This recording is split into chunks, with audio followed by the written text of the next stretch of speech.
और बड़ी खबर यह कि भारत और पाकिस्तान के बीच हुए सीज फायर के बाद जम्मू कश्मीर में हालात अब सामान्य है। जम्मू के सांबा में आज सुबह सामान्य स्थिति नजर आई।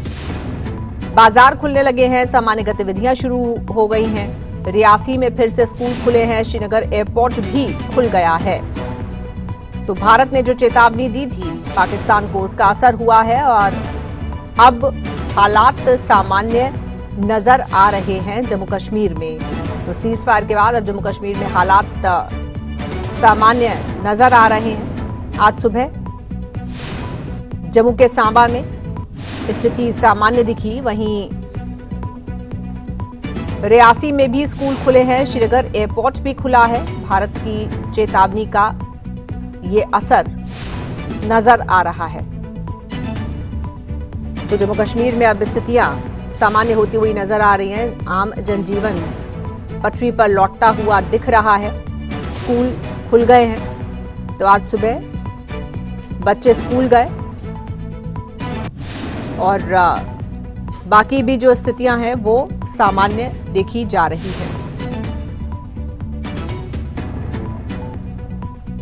श्रीनगर एयरपोर्ट भी खुल गया है, ऐसा बताया जा रहा है।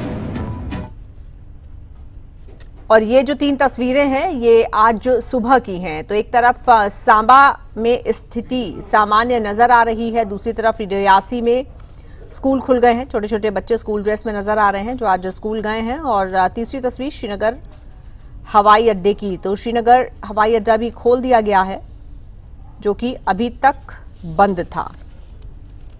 तो सीज फायर के बाद जम्मू कश्मीर में हालात जो हैं वो सामान्य नजर आ रहे हैं।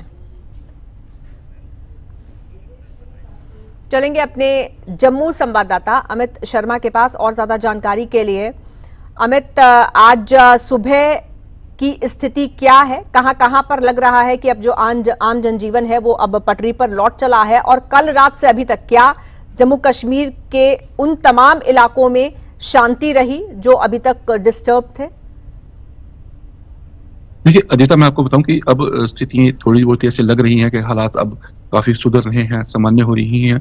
लेकिन अभी भी बाजार जो है पूरी तरह से बंद हैं। लोगों के शटर दुकानों के बिल्कुल बंद नजर आ रहे हैं क्योंकि लोगों के मन के अंदर अभी भी डर जो है वो बैठा हुआ है, क्योंकि लोग पाकिस्तान पर विश्वास करने नहीं कर रहे हैं।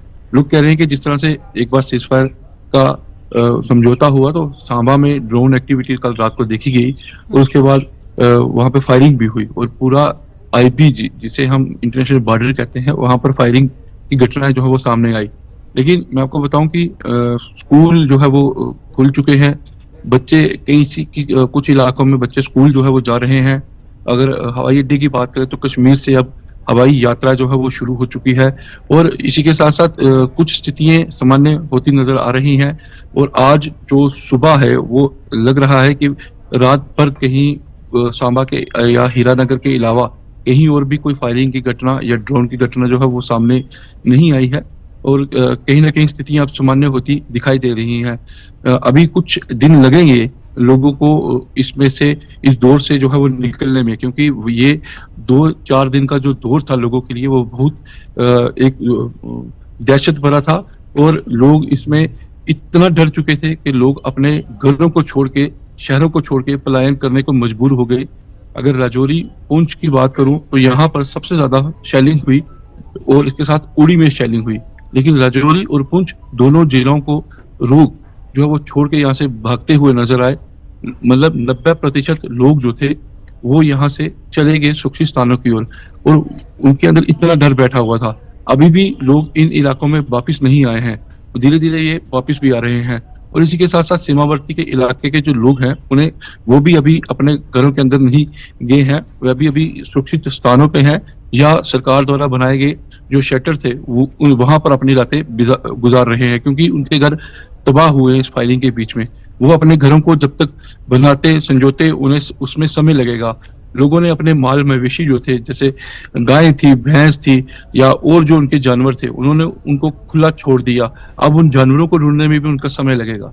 तो इस तरह के हालात काफी बद से बदतर हालात थे, क्योंकि लगातार शेलिंग जब हुई तो शेलिंग में काफी लोगों का नुकसान हुआ है।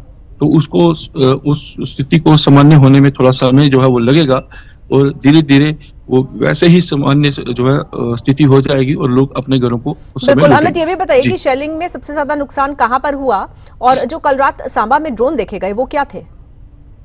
देखिए, कल रात बिल्कुल पाकिस्तान की तरफ से ड्रोन एक्टिविटी देखी गई। उसके बाद ड्रोन को जो है हवा में ही उड़ा दिया गया।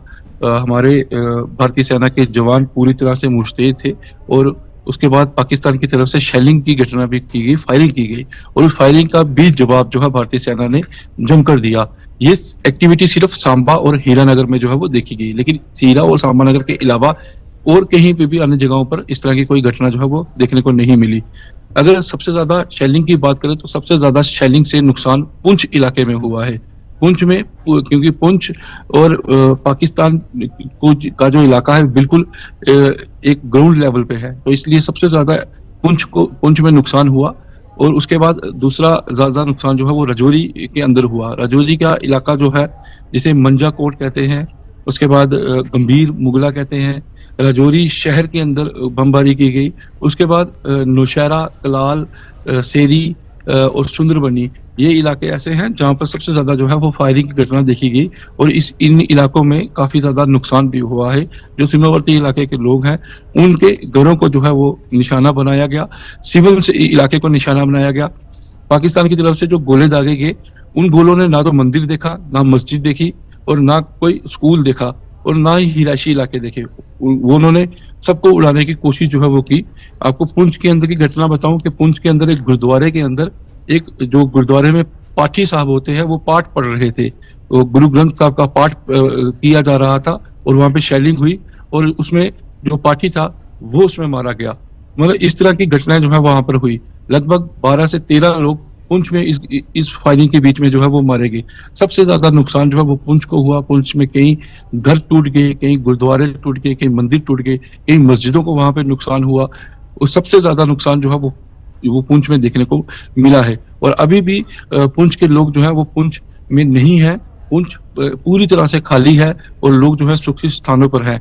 धीरे धीरे वह भी लोग जो है वो लौटने की कोशिश कर रहे हैं, लेकिन जब वो लोग अपने लौटेंगे और अपने घरों को देखेंगे तो सबसे ज्यादा भयानक मंजर उस समय का होगा। मैं आपको एक घटना बताऊं कि एक माँ और बेटा जो है वो पुंछ से सुरक्षित स्थान की ओर जो है वो जा रहे थे। बेटे ने माँ से ये कहा था कि हमें जब फायरिंग हो रही थी तो हमें किसी सुरक्षित स्थान पे ले चलो, लेकिन उस बेटे को यही नहीं पता था कि बीच रास्ते में ही पाकिस्तान का शेल पड़ेगा और उसकी मौत हो जाएगी। इस तरह की घटना पुंछ में जो वो देखने को मिली, एक बहुत दर्द भरा और बहुत भयानक मंजर था, क्योंकि इस तरह की फायरिंग शायद इन लोगों ने, जो आज की जनरेशन है, इसने नहीं देखी। ये 1971-1965 में फायरिंग हुई थी, और उसके बाद इस तरह का मंजर जो है वो देखने को मिला। लेकिन 1965 और 1971 या 1947 में जो फायरिंग देखी या और चीजें लोगों ने देखी, लेकिन उस समय लोग इतने डरे और इतने सहमे नहीं थे जितना आज थे, क्योंकि उस समय का जंग और आज के जंग में जमीन आसमान का फर्क है। क्योंकि आज का जंग जो है वो न्यूक्लियर जंग है, और इसलिए लोग जो है वो काफी डरे हुए थे। बिल्कुल अमित, बहुत ही दर्दनाक कहानियां हैं जाहिर तौर पर, क्योंकि वो 4 दिन काफी मुश्किल भरे थे, काफी दर्द भरे थे, और स्थिति को सामान्य होने में, पूरी तरह से सामान्य होने में जाहिर तौर पर वक्त लगेगा।